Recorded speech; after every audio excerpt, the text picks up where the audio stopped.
Saya ingin tahu, takwa ini apa sih wa'adnya? Al-wa'ad, janji Allah di situ apa? Saya dapat apa kalau saya bertakwa? Ini perlu kita tanyakan, dan ulama menjelaskan tidak ada amal saleh, ibadah yang mengalahkan fadilahnya takwa, nggak ada. Takwa ini sampai disebutkan, saya pernah cari dalam Mu'jam Al-Fadhul Quran teman-teman sekalian, yang saya temukan, mungkin keterbatasan ilmu saya, tapi saya temukan secara saya detail memeriksa, ada 226 ayat yang berbicara masalah ketakwaan. Dan ulama mengatakan tidak ada amal saleh yang mengalahkan fadilah ketakwaan. Fadilah yang ada 10, 30, 100 fadilah. Ini 226 ayat dengan beragam macam termnya. Term ini misalnya takwa, muttaqin, muttaqun, at-taqwa dan seterusnya. Ini definisi atau ini term-term atau bagian-bagian yang ada di situ. Tapi yang jelas sebanyak itu. Saya tidak bisa bahas semua, saya akan angkat. Ada ayat yang menarik dalam surah At-Talaq. Surah nomor 65 dalam Al-Quran ayat 2 sampai ayat 5. Ada 4 ayat. 4 ayat ini menariknya karena 4-4-nya menyebutkan fadilah tentang ketakwaan. Apa sih kita dapatkan kalau bertakwa? Ayat 2-nya. Allah Subhanahu wa taala berfirman, "A'udzubillahi minasyaitonirrajim, wa may yattaqillaha yaj'al lahu makhraja." Siapa yang bertakwa kepada Allah, ini manfaat pertama Anda dapatkan, Allah akan jadikan untuknya makhraja. Apa itu makhraja teman-teman? Kita coba fahami dan kita detailkan, ditarik benang merah pemahaman dari bahasa Arab ini. Makhraj ini dalam pemahaman atau rincian para ulama bahasa, dikatakan makhraj bisa berarti seseorang laki-laki yang sedang berjalan di sebuah tempat yang sempit sampai membuat tubuhnya nggak bisa bergerak. Kemudian tiba-tiba dia coba memaksakan diri keluar dari gang yang sempit itu. Kemudian dia temukan di depan matanya ujung dari gang itu dan dia dapat lapangan luas sehingga dia bisa berlari. Transisi dari gang yang sempit ke jalan besar namanya makhraj dalam bahasa Arab.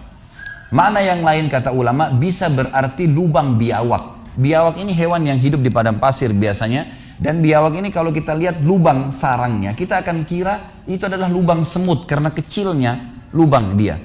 Jadi biawak besar, tapi dia kalau masuk ke dalam lubangnya, sarangnya di bawah tanah, maka dia tutup kembali dari dalam sehingga seakan-akan lubangnya kecil. Nah biawak kalau mau keluar, dia menanduk-nandukkan kepalanya, dia membongkar kembali lubang yang dia buat tadi, yang cuma kecil seperti lubang semut saja, sampai besar. Kemudian dia berhasil mengeluarkan kepalanya dan mengeluarkan badannya, kemudian mencari makanan. Lubang biawak yang dia gali kembali sehingga tubuhnya bisa keluar, nama lainnya makhraj. Dinamakan makhraj. Jadi teman-teman kalau umroh atau haji bisa lihat tangga darurat di hotel-hotel di sana untuk menyelamatkan diri kalau kebakaran ditulis mim kha ra jim makhraj, gitu kan? Jadi ini darurat, kalau sudah kepepet bisa lewat sini, gitu kan? Liftnya nggak jalan, kebakaran bisa menyelamatkan Anda, gitu loh bahasanya. Allah menjanjikan di ayat 2 surah At-Talaq, wa may yattaqillaha yaj'al lahu makhraja. Siapa yang bertakwa kepada Allah, Allah akan jadikan makhraja dalam hidupnya, jalan keluar dari masalah yang dihadapin yang sangat lapang, luas. Gitu. Ayat ketiga Allah janjikan fadilah yang kedua, wa yarzuqhu min haitsu la yahtasib, dan Allah akan berikan kepadanya rezeki dari tempat dia tidak sangka-sangka. Saya mengajak teman-teman untuk hadiri ceramah besok insya Allah. Saya tidak tahu panitia bisa ditanya alamatnya, ada besok subuh dan ada besok malam. Kalau tidak salah besok subuh itu kenalilah Tuhanmu kau akan bahagia. Judulnya kita akan bicara lebih jauh tentang Allah Azza wa Jal. Kemudian maghrib nanti kita akan bicara saudaraku nilai rahasia rezekimu. Akan lebih panjang lebar saya jelaskan masalah rezeki dan sumber-sumbernya, gitu kan. Rezeki ini banyak orang fahami hanya baju, makanan, minuman, pakaian, tempat tinggal. Padahal rezeki itu sangat luas, lebih luas daripada itu. Mata kita bisa menangkap cahaya. Sekarang Anda bisa lihat saya bisa lihat Anda karena ada cahaya lampu ini, ya. Kalau tidak ada cahaya sekuat apapun, mata kita senormal apapun tidak bisa lihat apa-apa, gitu kan? Berarti bisanya mata kita menangkap cahaya sebuah rezeki. Suara kita bisa menangkap suara sebuah rezeki. Seterusnya, kita masih bisa mencerna dan membedakan mana pedas, mana pahit, mana manis dalam waktu seketika dengan lidah kita, sebuah rezeki. Artinya seluruh ini adalah rezeki. Dan Allah mengatakan wa yarzuqhu, dan Allah akan berikan dia rezeki semua kebutuhannya. Bukan cuma sekedar duit, makanan, minuman, pakaian dan seterusnya, tapi semua kebutuhan yang bisa membuat roda kehidupannya berputar dari tempat yang dia tidak sangka-sangka akan datang dengan sendirinya. Ini ayat yang kedua. Maaf, ayat kedua tapi nomor fadilah kedua cuma ayat nomor 3 dalam surah Talaq. Saya tidak lanjutkan ayatnya karena itu berhubungan dengan tawakal. Sampai sini bahasannya Ayat keempat, fadilah ketiga, di ayat keempat At-Talaq, lanjutannya Allah mengatakan, wa may yattaqillaha yaj'al min amrihi yusra. Siapa yang bertakwa kepada Allah, Allah akan jadikan, kata ulama, relevansinya adalah dengan ayat nomor 2 tadi. Ayat nomor 2 Allah janjikan makhraja. Di situ jalan keluar, tetapi di sini jalan keluarnya belum dirincikan mudah atau sulit. Misal, ada orang diberikan jalan keluar sama Allah Azza wa Jalla kena sakit, harus melalui operasi dulu. Jalan keluar, sembuh tapi operasi dulu.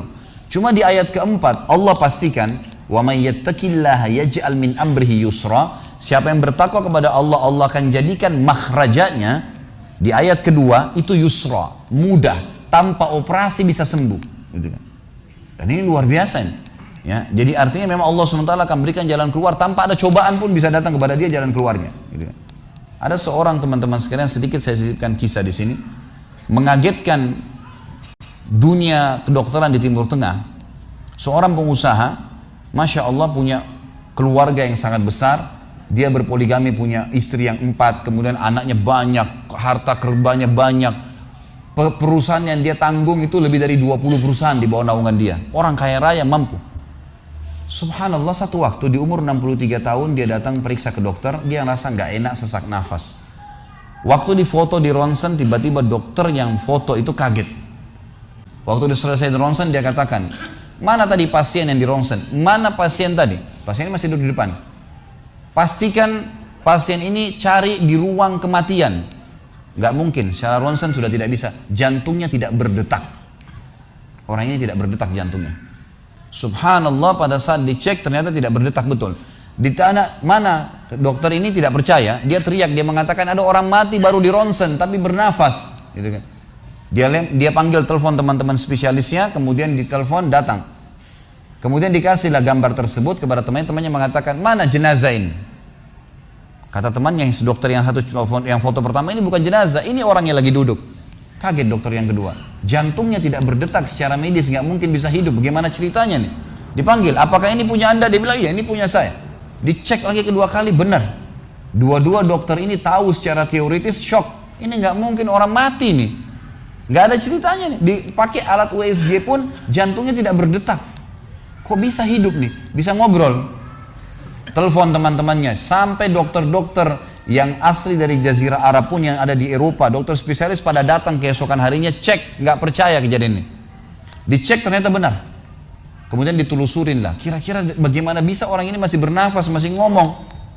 Si pasien ini mengatakan, ada apa sebenarnya? Dia bilang, orang seperti anda nggak mungkin hidup, sudah mati.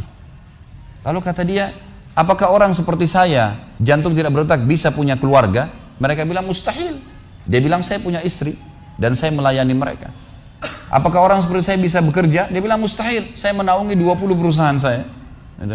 Semuanya bisa berjalan. Mereka nggak percaya. Sampai datang seorang dokter yang senior dari Jerman, datang khusus karena kasus masalah ini, diundang oleh dokter-dokter spesialis tadi.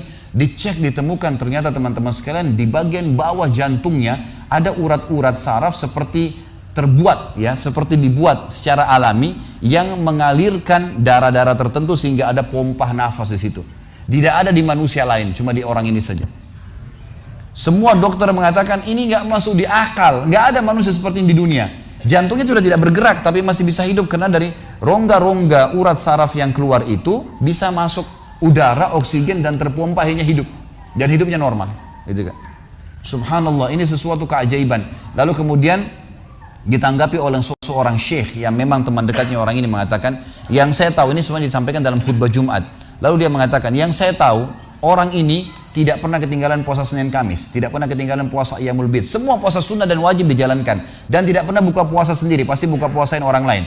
Tidak ada kegiatan sosial, buat gali sumur, bangun masjid, bagi kitab Al-Quran. Tidak pernah kecuali dia ada di situ. Walaupun andilnya tidak besar, tapi selalu ada. Orang tuanya selalu dibaktiin, selalu bersedekah, selalu kalau datang kepada saya diskusi tentang masalahnya orang. Ini ada tetangga saya punya masalah begini, bagaimana jalan keluarnya secara syariat, dan seterusnya. Hidupnya sibuk dengan ibadah kepada Allah Subhanahu Wa Taala. Allah ciptakan urat saraf khusus sehingga bisa terpompa, ya, udara masuk ke jantungnya. Tidak ada operasi. Ini yang dikatakan yaj'al min amri yusra. Mudah, aneh, dokter nggak masuk di akalnya. Dan ini banyak orang subhanallah lupa dengan Allah Azza wa Jalla. Subuh besok insya Allah kita akan bahas lebih jauh masalah itu. Mereka tidak tahu kalau kekuatan Allah SWT. Sakit, dokter, dok, bagaimana saya bisa sembuh? Subhanallah. Sebelum pergi akhi, ukhti, bilang, ya Allah, jadikan dokter ini penyebab saya sembuh. Sembuh insya Allah. Tapi kita tidak bergantung pada manusia. Kata Nabi SAW dalam hadis Qudsi riwayat Bukhari, kata Allah Azza wa Jal, hai anak Adam, kalau kau menggantungkan nasibmu pada aku akan memenuhi semua kebutuhanmu. Tapi kalau kau menggantungkan nasibmu pada selain aku, maka aku akan biarkan kau dengan ketergantunganmu. Ya udah terserah kamu, tidak akan bisa ditolong, gitu kan? Tapi kalau Allah Azza wa Jalla turun tangan, sudah berbeda ceritanya teman-teman sekalian.